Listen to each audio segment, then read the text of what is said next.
Hello students, how are you? Students, today in this session we will start Unit 2 Electronic Spreadsheet Advanced. This is the second unit of Part B Subject Specific Skills. तो आज हम इसमें session 1 के कुछ topics cover करेंगे. Session 1 analyse data using scenario and goal seek. तो इसको देखते हैं इसमें क्या करना है हमें. Session 1 analyse data using scenario and goal seek. इसमें हमें डेटा को एनालाइज करना है सिनेरियो का और गोल सीक का यूज करते हुए. फर्स्ट टॉपिक है consolidating data. Data consolidation allows you to gather together your data from separate worksheets into a master worksheet. जो डेटा कंसोलिडेशन है यहाँ पर वो आपको अलाउ करता है कि आप सेपरेट वर्कशीट से आप डाटा को उठा करके आप उसको एक जगह गैदर कर सकते हो. किसी दूसरी वर्कशीट से डेटा को उठा करके आप उसको गैदर कर सकते हो किसी मास्टर वर्कशीट में. In other words, the data consolidation function takes data from a series of worksheets.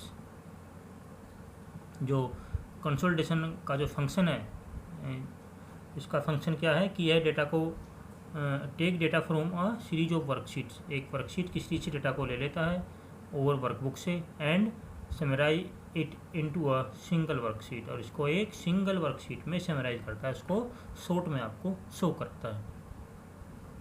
That you can update easily. तो इसको आप ईजिली अपडेट कर सकते हो.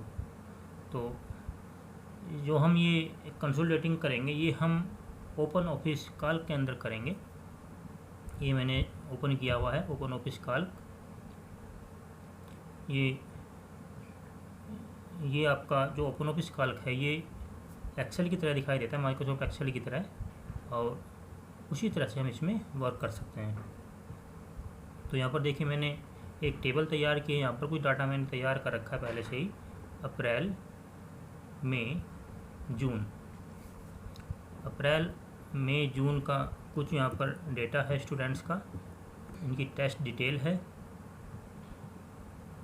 और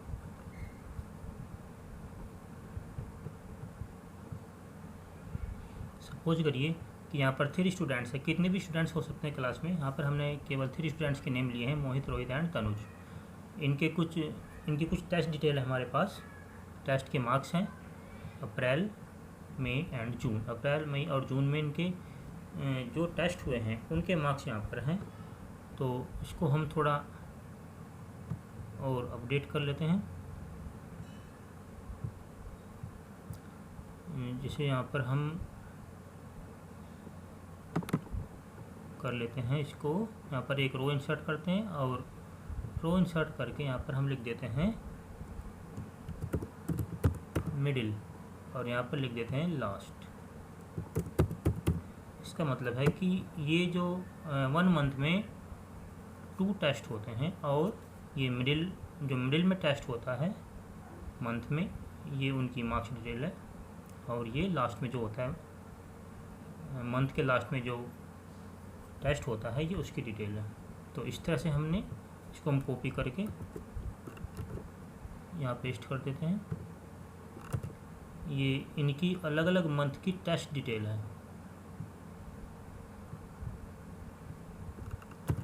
एक मिडिल की और एक लास्ट की.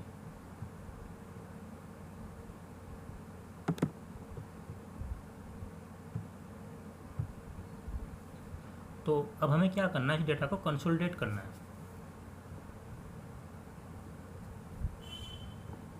तो सबसे पहले हमें क्या करना है, जैसे देखिए यहाँ पर अगर मैं यहाँ पर क्लिक कर रहा हूँ तो यहाँ पर इसका एड्रेस आ रहा है. नेम बॉक्स में उस सेल का एड्रेस आ जाता है जहाँ पर भी हम क्लिक करते हैं. Address means location of the cell. तो इसी तरह से यहाँ पर देखिए अगर मैं इसको ये जो मैंने डाटा तैयार किया है जो अप्रैल का डेटा है इसको मैंने सेलेक्ट किया. तो यहाँ पर देखिए इसकी जो रेंज है A2:C5, ये क्या होगी, इसकी रेंज हो गई। Range what is range, start address from first cell to last cell. तो फर्स्ट सेल क्या है यहाँ पर A2 एंड लास्ट सेल क्या है C5। ये तो A2:C5। तो इसको हम यहाँ से चेंज कर देते हैं। इसका हम नेम रख देते हैं, मान लीजिए इसका हमने नेम रखा, इसका हमने नेम यहाँ पर सेट कर दिया है अप्रैल एंड प्रेस एंटर। और फिर यहाँ पर हम इसका जो मई का जो टेस्ट है इसको भी हम चेंज करते हैं यहाँ से मई। और जो जून है यहाँ पर इसको भी हम यहाँ से इसका जो रेंज है इन सेल्स की इसको भी हम जून कर देते हैं। तो इस तरह से हमें हर एक जो टेस्ट हमने लिया अप्रैल मई जून का हर एक को हम सेलेक्ट करके उनकी रेंज को सेट कर देंगे। तो अब देखिए जब हम इसको सेलेक्ट करेंगे, जैसे मैंने इनका नेम चेंज कर दिया है तो अब मैं इसको सेलेक्ट करता हूँ तो यहाँ पर अप्रैल आएगा, और इसको मैं सेलेक्ट करता हूँ तो यहाँ पर मई आएगा, और इसको अगर मैं सेलेक्ट करता हूँ तो यहाँ पर जून आएगा। तो अब इनको हमें जहाँ पर कंसोलिडेट करना है, कंसोलिडेट करने के लिए यहाँ पर मैं इसको सेलेक्ट कर लेता हूँ। इनका जो कंसोलिडेट होकर के जो डेटा आएगा वो यहाँ पर आ जाएगा। देखिए क्योंकि यहाँ पर रो कितनी है 1 2 3 4 रो है एंड कॉलम है 3। तो 4 रो 3 कॉलम मैंने सेलेक्ट कर लिया यहाँ पर, और फिर मैं इसका यहाँ से नेम चेंज कर देता हूँ। इसका मैं नेम रख देता हूँ यहाँ पर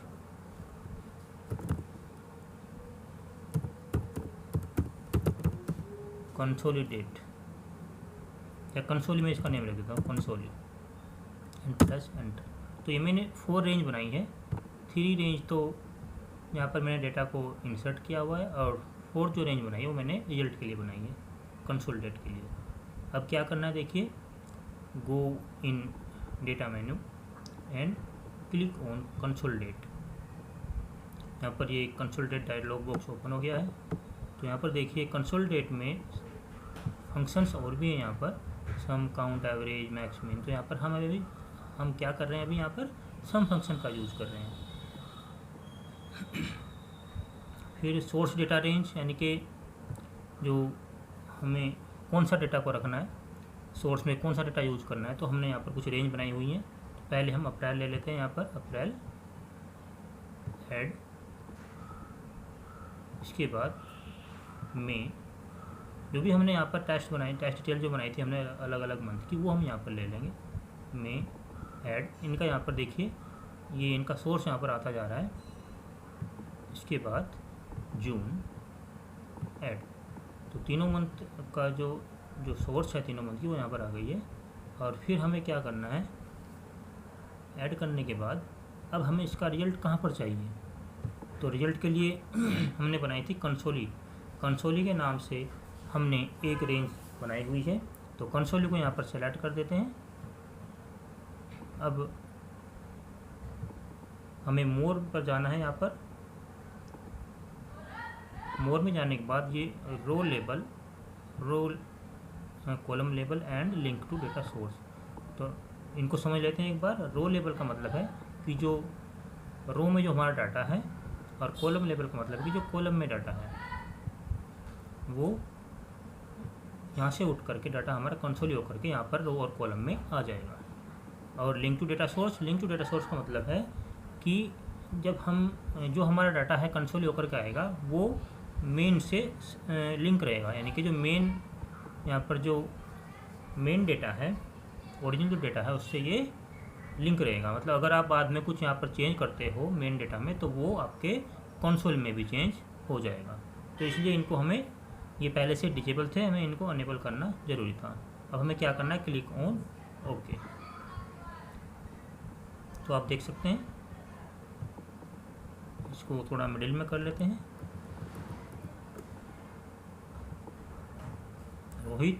मोहित रोहित तनुज तीनों नेम यहाँ पर आ गए हैं। देखिए मिडिल में इसके कितने मार्क्स आ रहे हैं, 51। मिडिल देख लीजिए यहाँ पर 20 19 एंड 12, इनको आप ऐड करेंगे तो इनका जो सम है वो 51 आएगा।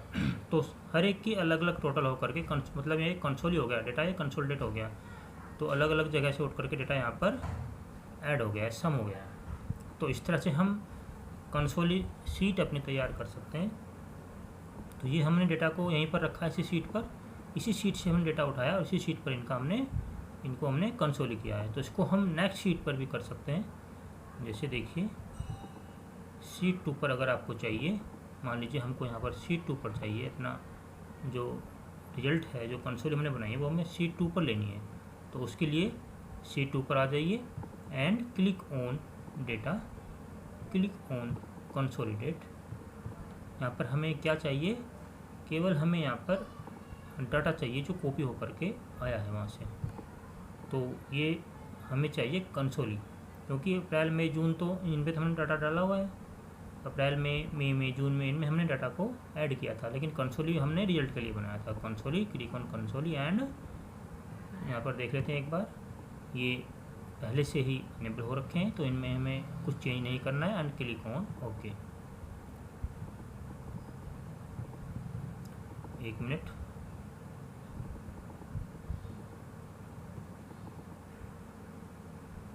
क्या करना है, डेटा पर जाना है, क्लिक ऑन कंसोलिडेट और